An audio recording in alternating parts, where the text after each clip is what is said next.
Questions on probing are very, very common, but critically important to make sure that the sample is in fact representative.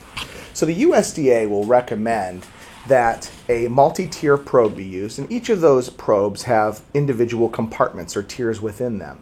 Depending upon the size of vessel, the number of compartments can vary. For a hopper bottom truck, anywhere between 12 and 20 compartments, which is generally about 5 to 7 probes. For trucks, 11 or 12 compartments.